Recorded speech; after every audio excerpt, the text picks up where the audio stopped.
la division des États en régions et autres, ce n'est pas dans le dessein de Dieu. Parce que quand Dieu a créé la terre, dans le plan de Dieu, c'était que toute la terre devait être soumise à Dieu. Soumise à Dieu. Et la division de la terre a commencé quand Dieu a commencé à diviser les langues. Suivez très bien, je ne raconte pas des histoires. Quand Dieu a créé la terre, il y avait une seule langue. Et avant Péleg, la terre était collée, il y avait toute une place.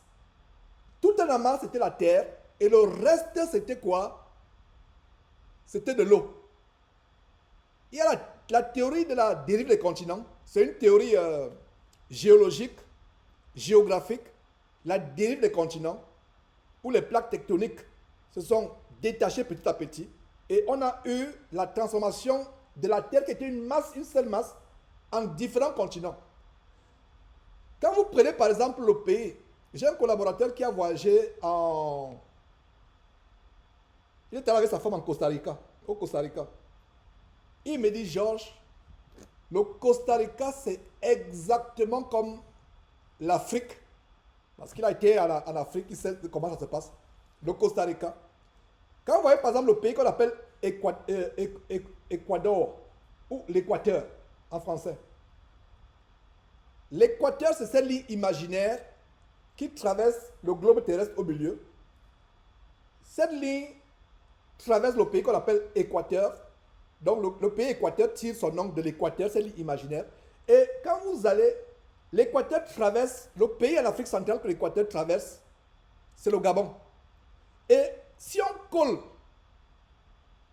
la terre, les continents, si on colle, c'est-à-dire le continent est devenu, la terre est devenue comme un puzzle. Si on remet ce puzzle, l'Équateur sera côte à côte avec le Gabon. Le golfe de Guinée, il y a le Cameroun, etc. Ça va être collé au Brésil. Donc, la Bible nous montre que c'est au temps de Péleg que la terre fut divisée. Et nous voyons comment les différentes langues sont issues de la rébellion des hommes contre Dieu. Ils voulaient aller au ciel par une voie autre que celle promise par Dieu en Genèse chapitre 3, verset 15, Jésus-Christ. Parce que Jésus-Christ est la semence qui a été la semence, parce que je vais vous expliquer ça dimanche passé. Quand Dieu maudit le serpent, il parle aussi à la femme. Il dit, la semence de la femme et la semence, la postérité, parce que le mot postérité dans la Bible King James, c'est seed, la semence. La femme n'a pas de semence. La semence, sur le plan biologique, est l'attribut de l'homme. Mais Dieu montrait que pour la première fois dans l'histoire de l'humanité, un homme devait venir sur terre par une semence qui devait être déjà dans la femme, qui ne devait pas venir d'un homme. Et Jésus qui s'est annoncé dans Genèse chapitre 3, 15, ça c'est une très grande révélation. Quand vous examinez la parole de Dieu, c'est une très bonne révélation, qui est confirmée aussi par Apocalypse chapitre 12. Jésus est annoncé. Satan était à ce moment-là, quand Dieu parlait à la femme. Parce que je mettrais l'imitié entre ta postérité, toi Satan, et la postérité de la femme. Tu blesseras le talon de la postérité de la femme. La postérité de la femme t'écrasera la tête. Et ça va se passer au retour du Seigneur Jésus-Christ. Quand la mort et le surgir des morts seront, et les démons et Satan seront jetés dans les temps de feu pour être enchaînés éternellement et brûlés éternellement. Satan savait que, puisque Adam et Ève ont été chassés du paradis, le moyen par lequel on pouvait accéder au paradis devait être Jésus-Christ. Paradis ou le ciel.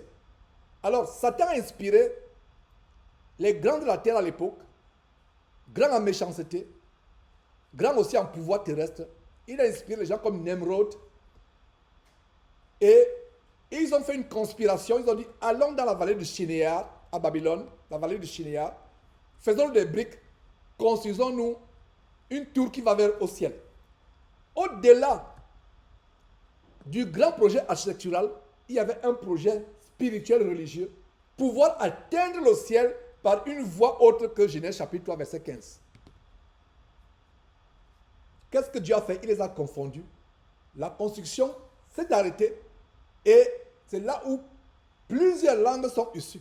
Donc la terre avait été conçue pour être une masse. Tous les habitants de la terre devaient être répandus sur cette masse. Et il devait avoir une seule langue.